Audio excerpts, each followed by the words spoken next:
10 বছর আসুক আমাদের কাছে আসতে বলো। 10 মিনিটকে 10 বছর টাইম দিলাম, ওর মতন আরাবুলের এই খালে চুবিয়ে চুবিয়ে মেরে ফেলে দেবো। ভাঙড়ের মাটিতে এক হারমাত 34 বছর ধরে যে সিপিএম এর লাল সন্ত্রাস লুট করেছে, আজকে তৃণমূল কংগ্রেসে এসে পুরনো তৃণমূল কংগ্রেসদের উপরে আক্রমণ করছে। আপনারা জানেন আমি ভাঙড়ের ছেলে, আমি শুধু তৃণমূল কংগ্রেস গঠন হওয়ার পর থেকে রাজনীতি করিনি। মমতা বন্দ্যোপাধ্যায় যখন 84 সালে যাদবপুর লোকসভায় দাঁড়ায় তখন থেকে আমি দিদির সাথে রাজনীতিটা করি।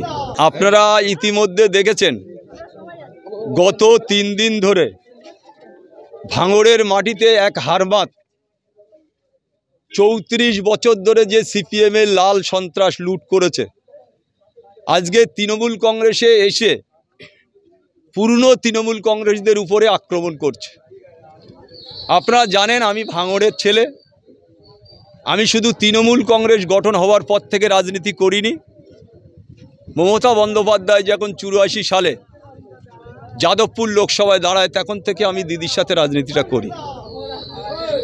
আজকে যেটা আমার বলার, যে এক এক করে যারা ভাঙড়ের পুরনো তৃণমূল কংগ্রেস যারা লড়াই করেছে, জীবন দিয়েছে, গত পঞ্চায়েতে হয়তো আমি মারা যেতে পারতাম, আমার ছেলে মারা যেতে পারতো, খাদিজা বিবি মারা যেতে পারত, তাদের উপরে গত পরশু থেকে শওকত মোল্লা নিজে যে আরাবুলের যেসব ছেলেরা আছে তাদের হাত ভেঙে দাও, পা ভেঙে দাও, তাদের গুঁড়িয়ে দাও, তাদের মেরে দাও, তার বক্তব্য আপনারা ইতিমধ্যে বিভিন্ন চ্যানেলে প্রকাশ হয়েছে।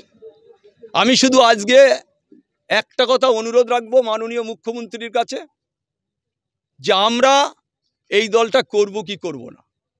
আমরা তৃণমূল কংগ্রেস করতে গিয়ে সিপিএমের কাছে রক্ত ঝরেছে, আমাদের অন্য দলের কাছে আমরা মার খেয়েছি।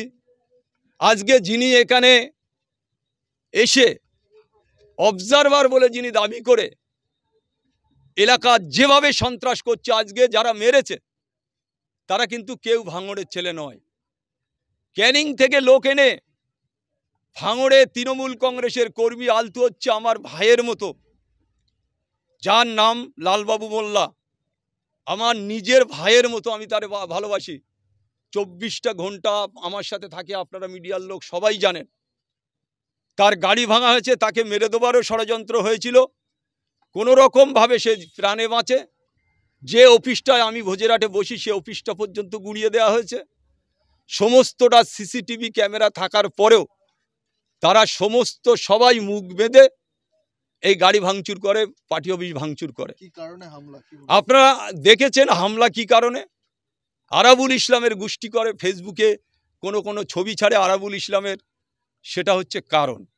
আপনারা দেখেছেন গত পরশুকার দিন, আপনারা গতকালই বাপি আমাদের প্রাক্তন প্রধান, ওর ওয়াইফ দুবারের প্রধান, ও অঞ্চলের এখনও ভগবানপুর অঞ্চলের সভাপতি, তাকে মারা হয়েছে, তার বউকে মারা হয়েছে। যেভাবে এরা নোংরামু করছে, আজকের আপনারা দেখবেন সর্বত্র বোমা ফাটছে। কেন?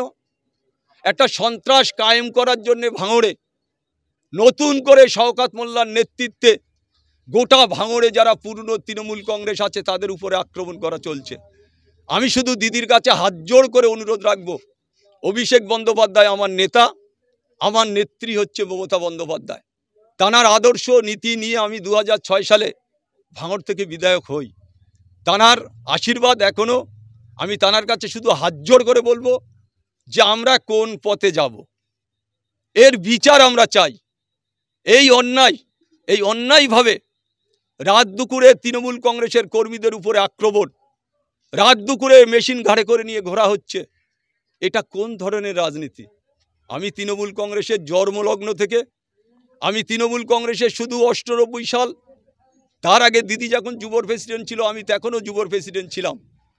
আজকে সেই দলে আজকে আমাদের মতন লোকেদের মার খেতে হচ্ছে। আমাদের মতন কর্মীরা, আমার সাথে যারা লড়াই করে, আমার সাথে যারা জীবন বাজি রেখে লড়াই করে, আজকে তাদের উপরে আক্রমণ হচ্ছে। সম্পূর্ণভাবে আমি করতে পারি না। আমার ভাঙড়ে যেসব ছেলেরা আছে, আমি বললে 10 মিনিটে এইসব বাবুরা কোনো জায়গা থেকে আর বেরোতে পারবে না। যথেষ্ট ছেলেরা আছে। আমার যারা ছেলে তারা কিন্তু লড়াই করা ছেলে, তারা কিন্তু সিপিএমের বিরুদ্ধে লড়াই করে, আজকের বিভিন্ন দলের বিরুদ্ধে লড়াই করে। আপনারা দেখেছেন গত পঞ্চায়েতে আমাদের সাথে আইএসএফদের লড়াই হয়েছে। আমি যে কোনো সময় খুন হতে পারতাম, আমার ছেলে হাকিমুল খুন হতে পারত, খাদিজা খুন হতে পারত, সেদিন যে অবস্থা ছিল। আজকে তাই আপনাদের কাছে আমার বলার, আমি আমার দিদির কাছে হাত জোড় করে বলবো যে দিদি, আপনি ভাঙড়ের ব্যাপারটা দেখুন, ভাঙড়ের যে পরিস্থিতিটা আপনি দেখুন দিদি। অভিষেকদার কাছে আমার অনুরোধ থাকবে যে আপনি ভাঙড়ের ব্যাপারটা দেখুন। একজন হারমাতকে আপনি এখানে দায়িত্ব দিয়েছেন। আপনার কাছে আপনার পায়ে ধরে, দিদিমণির পায়ে ধরে আমরা ভাঙড়ের তৃণমূল কংগ্রেস বাঁচতে চাই। আমরা তৃণমূল কংগ্রেস, আমি যতদিন বেঁচে থাকব, আমি দিদির পা ছুঁয়ে শপথ করে এসেছিলাম 2006-এ। আমি যেদিন বিধায়ক হই সেদিন কালীঘাটে দিদির দুটো পা ধরে আমি বলে এসেছিলাম, দিদি আমি যতদিন বাঁচবো আপনার নেতৃত্বের প্রতি আস্থা রেখে আমি ততদিন তৃণমূল কংগ্রেসটা করব। আজকে আমি এখনো আশঙ্কা করছি যে কোনো সময় আমাদের উপরে হামলা হতে পারে। এরা তো এলাকার লোক নয়, বাইরে থেকে ক্রিমিনালদের এনে এই হামলাটা করানো হচ্ছে। এলাকার লোক হলে বোঝা যায়, এলাকার লোক হলে এলাকার মানুষরা বুঝতে পারে, কিন্তু বাইরে আজকে যারা করেছে সমস্তটা ক্যানিং পূর্ব বিধানসভা থেকে লোক এনে আজকের উনিও বসেছিলেন পিছনে। ওনার নেতৃত্বে, ওনার নির্দেশে, ওনার আদেশে উনি চেষ্টা করছে ভাঙড়ে আরাবুল ইসলামের তৃণমূল কংগ্রেসটাকে মুছে দিতে। আশা করি যে আমরা যারা তৃণমূল কংগ্রেস করি, আমরা জীবন বাজি রেখে মৃত্যু বরণ করলেও এই তৃণমূল কংগ্রেসটা করব বা এই তৃণমূল কংগ্রেসের সাথে থাকব, এটা আমি আজকে বলে যাচ্ছি।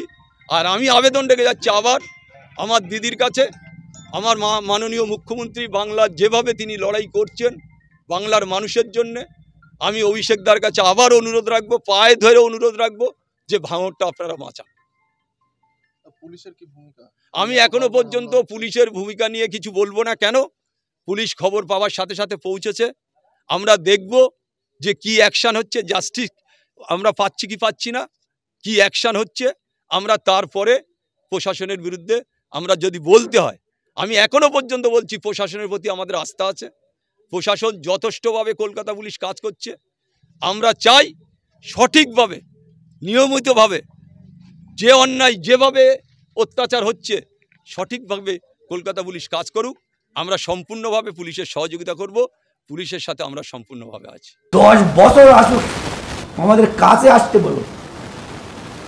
10 মিনিটকে 10 বছর টাইম দিলাম, ওর মতন আরাবুলের এই খালে চুবিয়ে চুবিয়ে মেরে ফেলে দেবো। ভাঙড়ের মাটিতে এক হারমাত পুরনো তৃণমূল কংগ্রেসদের উপরে আক্রমণ করছে।